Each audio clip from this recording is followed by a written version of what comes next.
Stop what you're doing and look at your laptop. Windows? Mac OS? That's what 99% of the world sees, but not in Shenzhen. Because Huawei just released new PCs that completely cut out Microsoft, and not quietly either.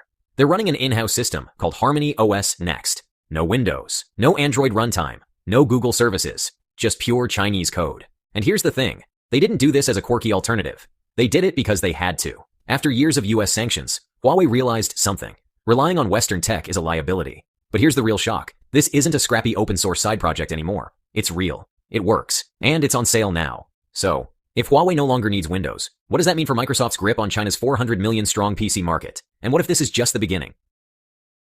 According to data from IDC China, Microsoft's PC OS market share in China has already dropped from 82% in 2020 to 72% in early 2024, largely due to state mandates and rising domestic alternatives. The launch of HarmonyOS Next on Huawei's new MateBook X Pro isn't a soft test. It's a direct challenge. And while Satya Nadella has avoided public comment, Microsoft quietly opened a Beijing-based R&D hub in January 2025 to counter what internal strategy documents call a sustained erosion of OS dominance across sovereign markets. The bigger question isn't why Huawei left Windows, it's whether others will follow.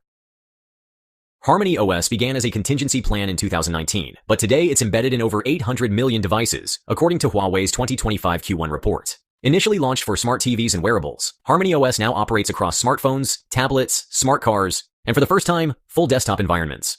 The version powering Huawei's PCs, dubbed HarmonyOS Next, is built on a microkernel architecture that eliminates Android and Linux dependencies entirely, making it one of the few major operating systems globally developed without US code. Huawei SVP Wang Chenglu told the Wall Street Journal in February 2025 that the company's goal is not imitation, but orchestration, a unified OS where any device can serve as an extension of another. This vertical integration, backed by over 10,000 developers, marks a pivot from defensive sovereignty to offensive ecosystem control. But is HarmonyOS truly ready to handle enterprise workloads, or is this still an insular experiment scaled too quickly?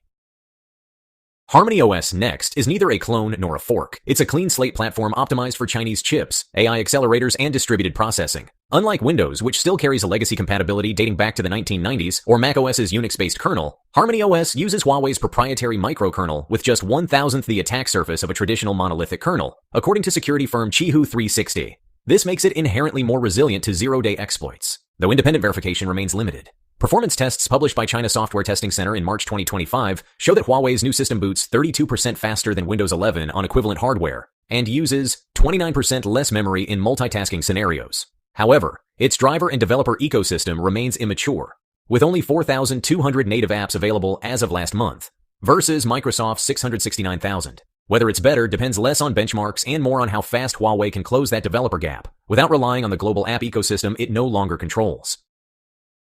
Initial reviews of Huawei's HarmonyOS-powered PCs paint a picture of elegant friction. The Verge's China correspondent described the experience as buttery smooth, yet eerily quiet, like using an OS in a parallel universe.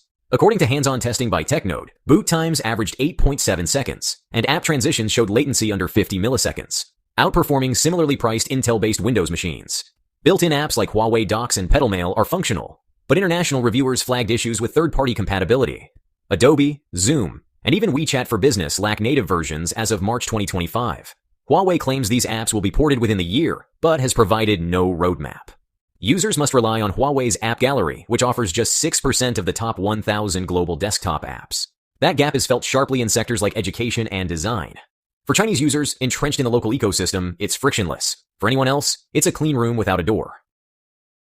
Huawei's HiSilicon division is producing domestic chips under conditions that defy conventional logic. Despite US restrictions, the new Kirin 9006C, manufactured using a SMIC's 7nm DUV process, powers the latest HarmonyOS PCs with up to 16 cores and peak clock speeds of 3.1 GHz, according to teardown data from Tech Insights. In AI, Huawei's Ascend 910B chips now power over 1,300 data centers across China, per Bloomberg, and are benchmarked to train LLMs at 93% of the performance of NVIDIA's A100, albeit with higher power consumption.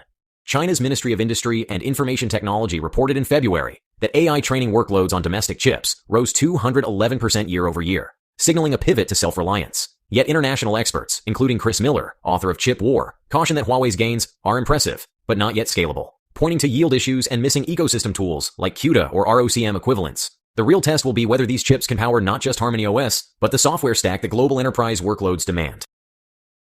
Huawei's most aggressive pitch isn't hardware, it's seamless control. HarmonyOS uses what it calls a distributed operating system, allowing any HarmonyOS device to share CPU, memory, and input-output resources with others in real time. In practice, this means a user can drag files from a phone to a laptop screen, edit them on a tablet, and print from a smart fridge interface, all without cloud sync. As of February 2025, over 230 million devices have been connected via Huawei's Super Device Interface, a number confirmed in the company's Q1 investor briefing. According to internal testing published by South China Morning Post, transferring a 2GB file from phone to PC took just 2.7 seconds using Huawei's near-field network protocol, 4 times faster than AirDrop on the same Wi-Fi network. This integration isn't theoretical. Government offices in Guangdong and state-owned banks in Hubei have already begun rolling out HarmonyOS systems in full-stack deployments, but the efficiency comes with a cost: total vendor lock-in. Without Huawei hardware, Harmony's magic disappears. So the question isn't whether the ecosystem works, it's whether consumers and institutions are willing to buy into every link of the chain. Huawei's HarmonyOS launch marks the company's most aggressive maneuver since the 2019 US entity list ban decimated its smartphone market share, dropping it from 20% to under 4% globally by the second quarter of 2021, according to Canalys. Now, with HarmonyOS powering over 800 million devices and new PCs shipping without any Western software, Huawei is repositioning not as a global tech titan, but as the cornerstone of China's digital self-reliance. Bloomberg reported in January 2025 that Huawei allocated $4.3 billion in new R&D spending toward its OS and chipset division, more than double the annual software budget of Xiaomi and Oppo combined. The Chinese government has responded in kind, issuing procurement directives in 7 provinces, urging public institutions to prioritize HarmonyOS over Windows by the third quarter of 2025. But while this signals a calculated domestic recovery, IDC analyst Brian Ma warns that true success will depend on whether Huawei can rebuild trust in global supply chains without Google, Intel, or TSMC. In short, this isn't a return to the global stage, it's the construction of an entirely separate one. So how are industry insiders reacting? Publicly, silence. Privately, alarms are ringing.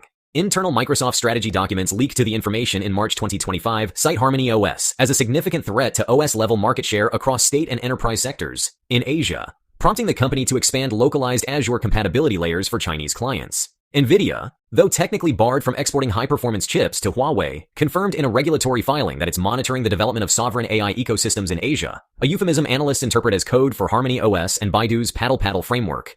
According to Reuters, at least 3 Fortune 500 software vendors have paused updates to their Chinese apps to assess long-term HarmonyOS compatibility requirements. While these companies are outwardly dismissive of Huawei's ecosystem, insider comments from an AWS executive quoted by the Wall Street Journal state, plainly, "We've underestimated how fast China is building a stack we don't control." And that's precisely the point.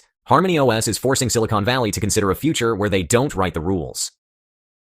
Well, HarmonyOS isn't just surviving without global apps, it's recalibrating what essential software even means in China's market. With Google and Microsoft products inaccessible or incompatible, Huawei has ramped up partnerships with domestic alternatives. For instance, WPS Office, developed by Kingsoft, saw a 36% user increase in 2024 and now boasts over 560 million active users, according to Kimai data.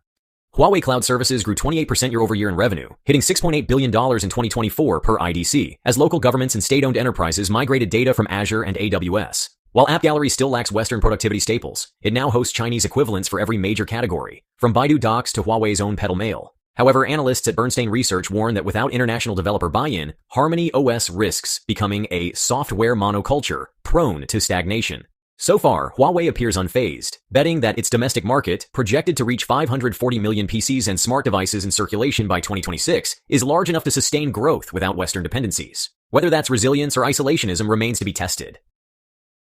HarmonyOS is not an isolated product. It's a node in a much broader state-engineered ecosystem designed to sever dependence on foreign technology. Since 2020, China's Ministry of Industry and Information Technology has issued over 700 patents related to domestic OS development, while Beijing's Secure and Controllable Directive mandates that all critical government IT infrastructure shift to domestic software by 2027.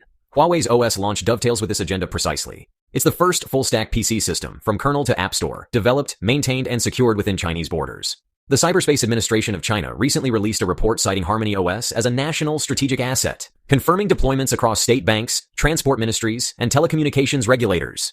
Meanwhile, the U.S. Bureau of Industry and Security has flagged Huawei's expansion as a high-priority monitoring target due to potential AI and data security implications. But here's where it gets more complex. If HarmonyOS succeeds in creating a self-sufficient digital bubble, it doesn't just replace Western tools, it makes them irrelevant inside China's digital sphere. And if the formula works domestically, what's stopping Beijing from exporting it to other sanctioned or surveillance-aligned states? We're glad you're enjoying this video. Please like and subscribe. Check out another video that is now on your screen.